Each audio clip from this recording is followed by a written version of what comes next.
The Dead Pixel Society podcast is brought to you by Media Clip, Advertech Printing, and Independent Photo Imagers. Welcome to the Dead Pixel Society podcast, the photo imaging industry's leading news source. Here's your host, Gary Peugeot.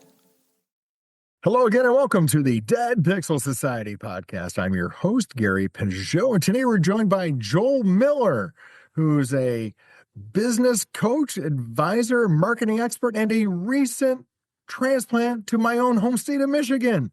So we got a lot to talk about, and there's actually some photography stuff in there too. So that's going to be fun to talk about. So hi, Joel. How are you today? Doing well. Thanks for having me on the show. Joel, tell us a little bit about the Sky Floor and your twin brother and why you're in business with him. Sure. Yeah. I mean, it's so we're actually Leap Day twins. I don't know if you saw that in there. Yeah. So. Oh God. Yeah. There's not that many. But what do you like? What do you like? So the Sky Floor is our digital marketing business, and we come alongside as partners with businesses who have a problem they need to solve or a new outcome they want from their business, and we'll do everything we can to help them succeed that we can learn how to do. But we have done everything from creating sales enablement tools for their sales teams to, designing billboards and you name it. If we can help you solve your problem, we want to partner with you and do that. So one of the things that I find interesting is, unlike, my own business where it's a niche in a very specific industry, the photo imaging industry, you span a bunch of different industries. Oh, yeah. Why is that? Because that seems to go counter to what a lot of people do. Is it just because you've got a lot of skills that are transferable across a lot of things, or you think there's a commonality among the clients that you serve? I think the biggest commonality is that we are so focused on providing value and helping them achieve something new.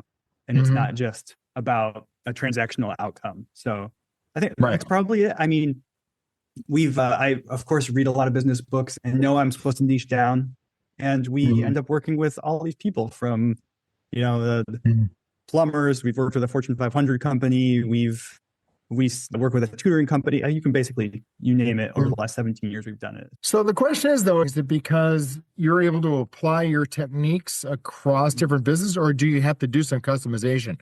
When that Fortune 500 company calls, clearly they might have a different set of values than Plum Crack Plumbing Company, right?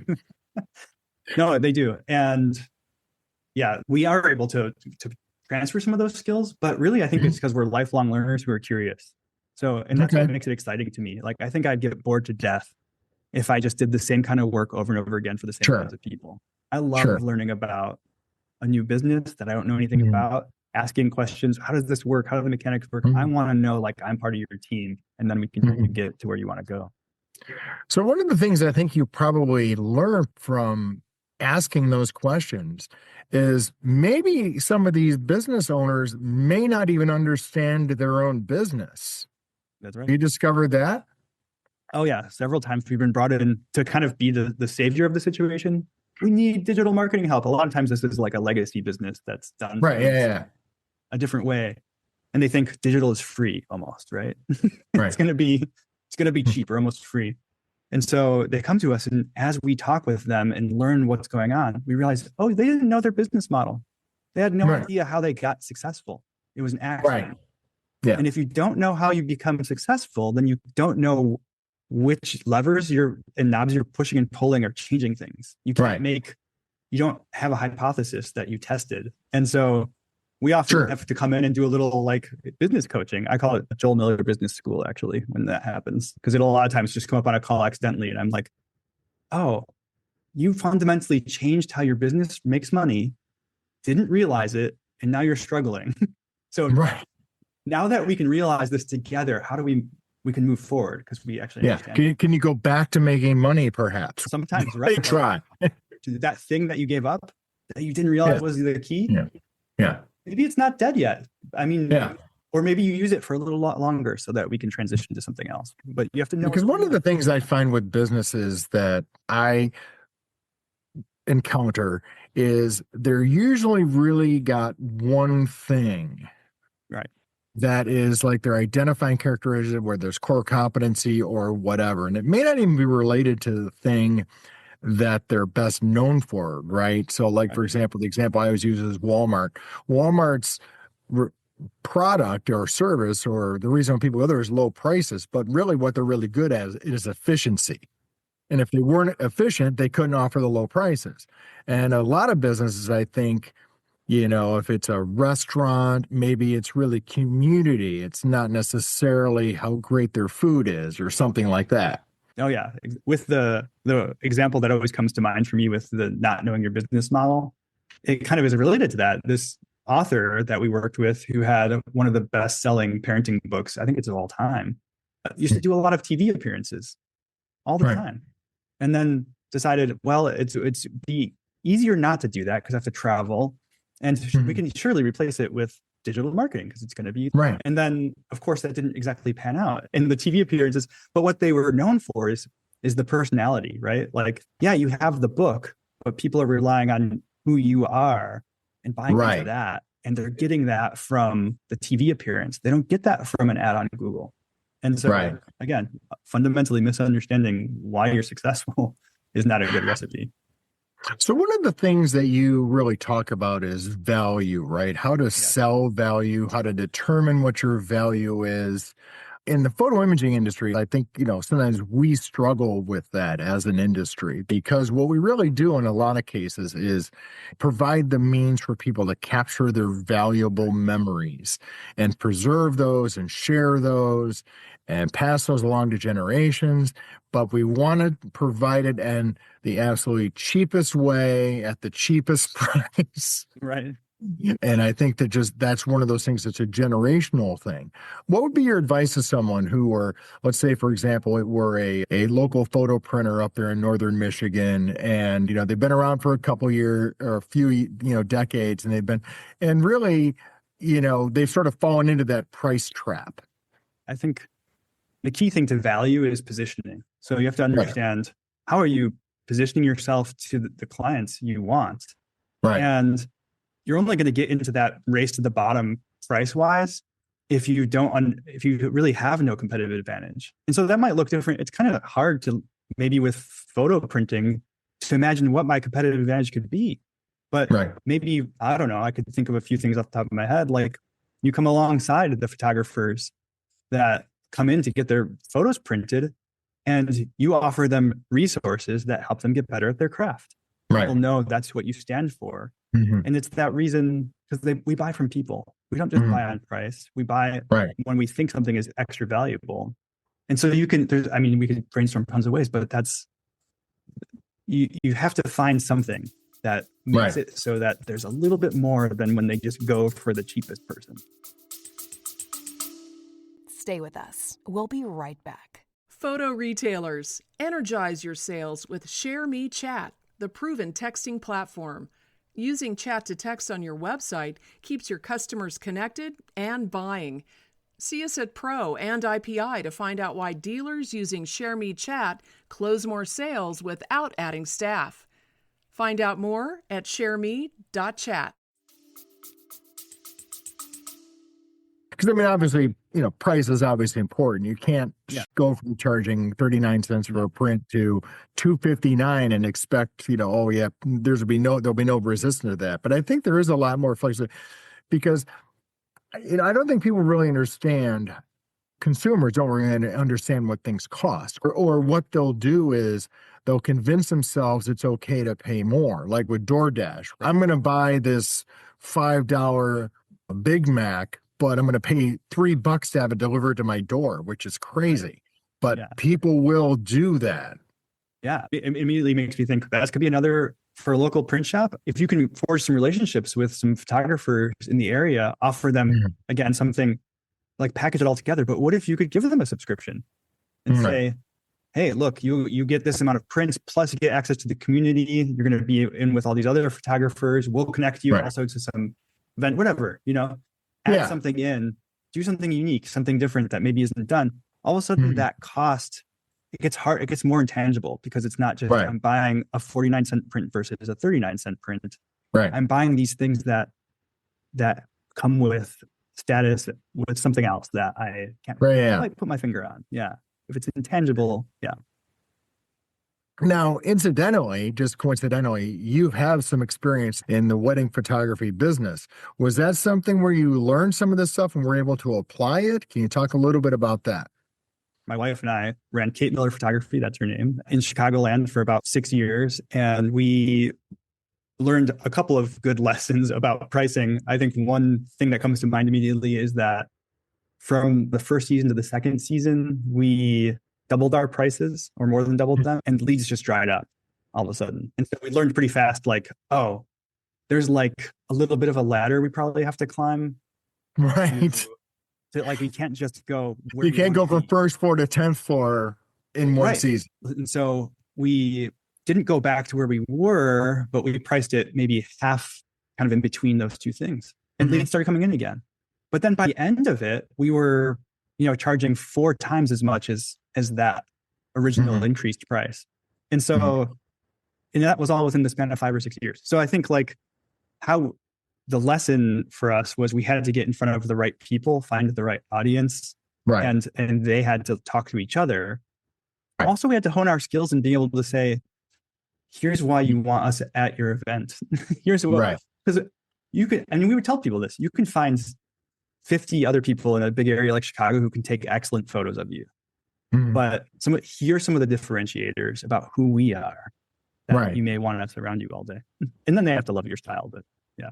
Yeah, I mean, that's because I think that's one of the challenges that people have establishing what the value is, right? You have to have a track record. You have to be able to demonstrate the value over time. And maybe you have to have reviews and you have to have feedback and the Google reviews and things like that kind of build your case to say, yes, I am worth 6 times what the other photographers are because these people say it is. I don't say it is necessarily all the time, but these people say it is. Right. Being able to social proof, right? That's what that is. It's, I have a reputation. And I think that applies to any business really. Like if you, as you build your reputation, you can, some of the value just comes from that existing. So, and there's a little bit of you might go through some slog years trying to figure out how to establish that. And step up that ladder so that you can charge more for the photo print even because you've established yourself as valuable beyond just, we print pictures cheap. And even though you're not a big fan of niche marketing, there is a recognition of the fact that not everyone is your customer. Right. Yes. And I think that's one of the things where we've kind of moved as a society from sort of this mass market mentality to very much a targeted mentality. Right. So where, you're willing to say that the person who is only willing to spend $500 on a wedding, they're not my customer. Yeah. Our favorite sales technique is trying to talk the client out of hiring us. And what's great is that then they end up selling themselves on you. Right. Okay. There's enough evidence there for them to be like, what? No, of course I need you. Yeah. Do you? Why? Why now? Why can't you do it cheaper? Why don't you use, in our world, sometimes it's like we can make you a custom website, but you can use Squarespace. Yeah. We don't just want a Squarespace template. Why? It might work for you. Because it gets them to figure out, right? Like, figure out what are they actually aiming for? Oh, and then I'm the one helping you realize what you need, and boom, a little bit more value. Yeah, it's almost like a reverse psychology on that. It is, but at the end of the day, what you're doing is you're discovering the value that you can provide them because you're peeling away the layers and getting to the core transformation that they're looking for, and that really applies differently across different industries and different products, but it can be applied to anything. So the other thing that you like to talk about is failure. The sort of the cult behavior around, especially in the tech community, around the idea that you got to fail early, you got to fail often, you got to talk about it, you got to, write a book about it, you got to have seminars. Failure. That is the path to success. And you are not a believer in that. So can you explain why? Because who sets out to fail? Yeah. Right? Like failure do, I think. Yeah. Certainly. They do. They just end up that way. Like, are you willing to be a failure? Like, is that what you're planning on? I'm not. So I think it's just like a recipe for self-sabotage a little bit. Mhm. And I don't think like conversely that just the power of positive thinking is going to save you. But I think Right. how we frame our mindset matters. And so I don't know. Some of the most obviously like successful people out there have like I think of Walt Disney immediately. He was a school dropout, you know, his first business went bankrupt.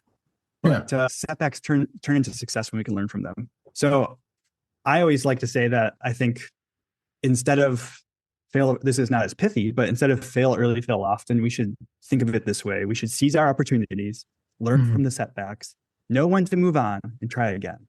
So perseverance is actually more important mindset wise than attempting to fail super early and often, or fail forward, or whatever you want to call it.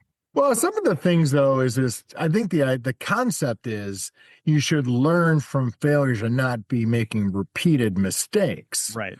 I think that's what people are trying to say, but then it just turns into this cult of failure that, you know, wow, I wasted $10 million of VC money on my failed pets dog dish startup. And here's what I learned. The first thing I learned was maybe, you know, don't do that or something.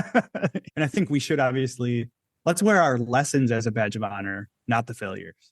What did you learn from them? Not the fact that you made a bad idea. Because if you think about it, like failure is, I think, sort of maybe not the right word, right? Maybe it's lessons. Learn lessons early, learn lessons often, but it's kind of been positioned in this sort of, and I don't know what happened, why that happened. I started noticing that as a trend in the business press, like, you know, around, I guess it was like when TED Talk started, right? Where people got up there and they turned into giant confessionals. And it was just, oh my gosh, I don't know what you learned from it. That's all. Hit us with that. I think that's where we can all grow. We can all learn something new. So from talking to you, I can tell you've got a sense of humor. How important is that to running a business as a tool in your business? Yeah. I mean, well, first off, I think if you're interested in forging partnerships with people you work with, instead of just having a transactional relationship, there's no better way to do that than having a sense of humor, right? Sometimes you can, even the steeliest of exteriors can be cracked, I find, once you get to know someone. And also just having that rapport helps. But I also think that we've run across a ton of businesses who are in a serious space. Maybe that's like they're lawyers or whatever. They do something with manufacturing and they just think this is serious. I sort of have this, like, I jokingly call it the mullet method. It's the mullet method. Yeah, mullet. Yeah, like the haircut, right? Business in the front, party in the back. Maybe maybe your business needs a little bit of that. Like, represent yourself professionally. Be business as usual, but maybe you need a little more personality. Maybe you should inject some of that sense of humor into how you present yourself, because it humanizes you.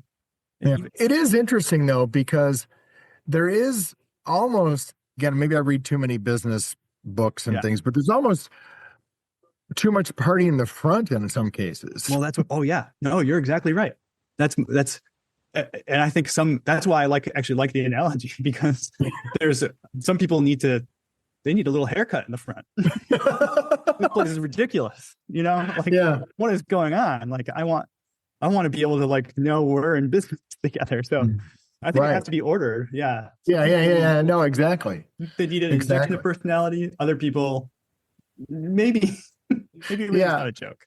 I totally get that, because I think one of the challenges people run into when they run into what they think is a marketing problem, it's actually a process or business problem. They're not doing what they're supposed to be doing well, but they think they can fix it with, like, Cracker Barrel was probably a good example of that, right? Where guess what? Their menu wasn't very interesting anymore and their service sucked, but we're going to fix it by changing the things people liked about Cracker Barrel and give it a new logo, and that's going to do it, right?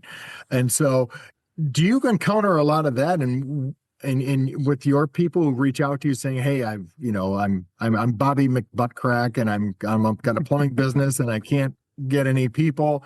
That's something. And how do you approach that? Because you're a marketing agency, right? Bring it up. I mean, we'll bring it up. We'll say, look, we got to get down to fundamentals here, first principles with what you do. Like, because it is, again, the positioning, right? If I'm going to work on marketing you, well, sales and marketing aren't two different things anymore. They all tie into each other. And so what we have to understand how you're positioned in the marketplace doesn't matter if you can't follow through. If you can't have that reputation. So you can't just make stuff up. Like Cracker Barrel, right? Great. Yeah. You redesigned the logo and you did a new interior. But did you go back and figure out how you can be the best Cracker Barrel restaurant you can be? What are people coming for? The food, hopefully. So we run into that all the time. Because it is one of those things where I think people run into a certain point in the business, and I wish I could figure out where it is. But a lot of people reach a point in their business where I won't say they're embarrassed by what they do, but it's almost like they feel like they have to make a change. They got to pivot.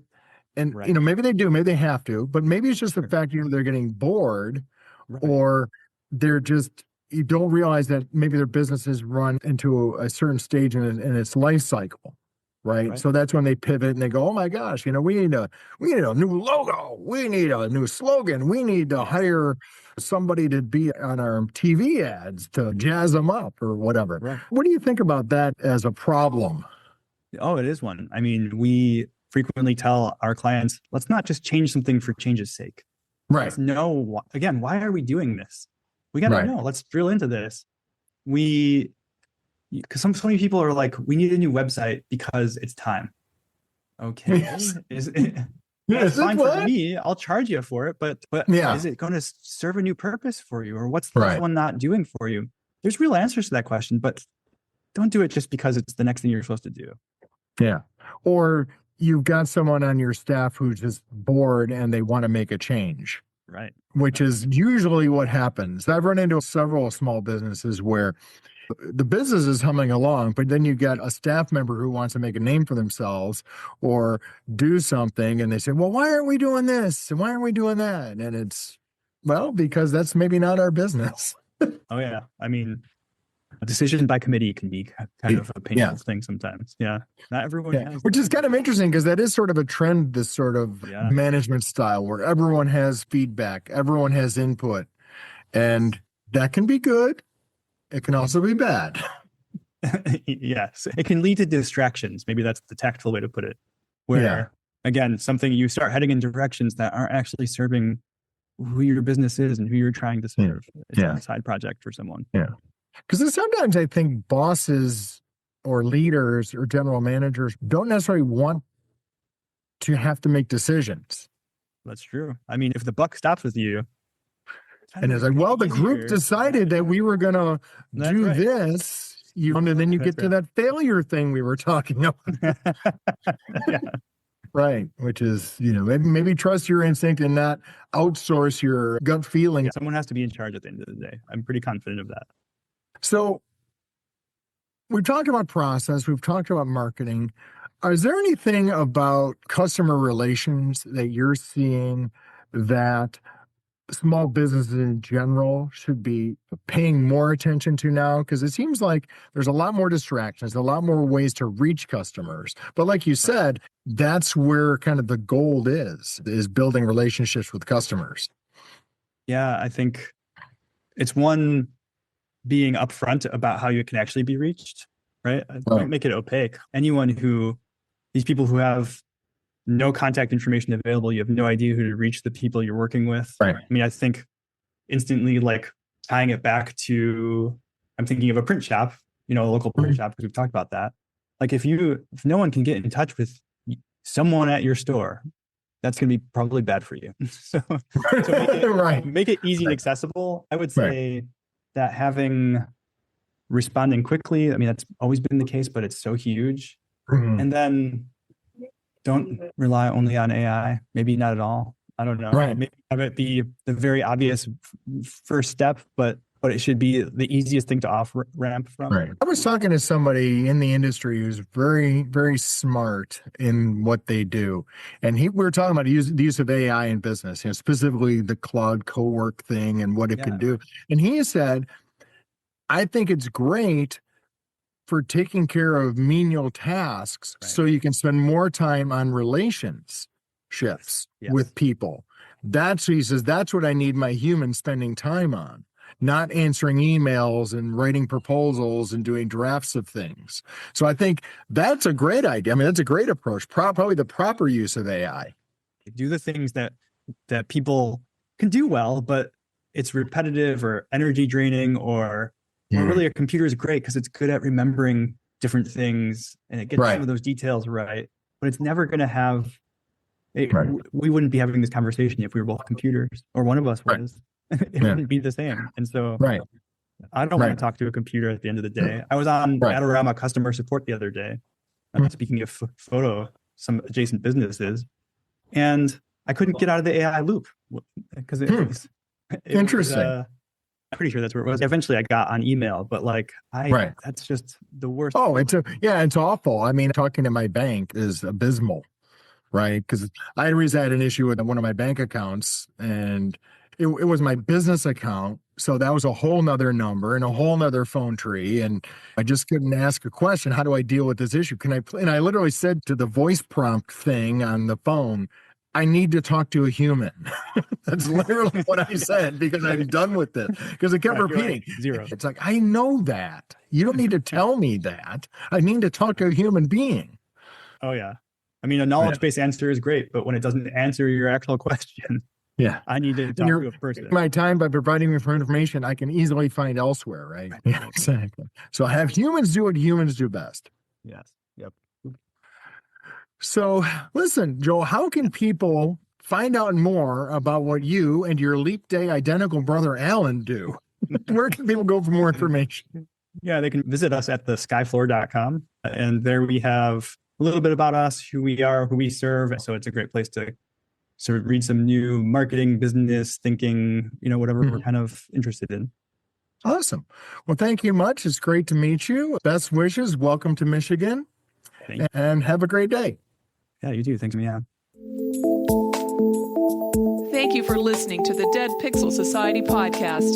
Read more great stories and sign up for the newsletter at www.thedeadpixelssociety.com.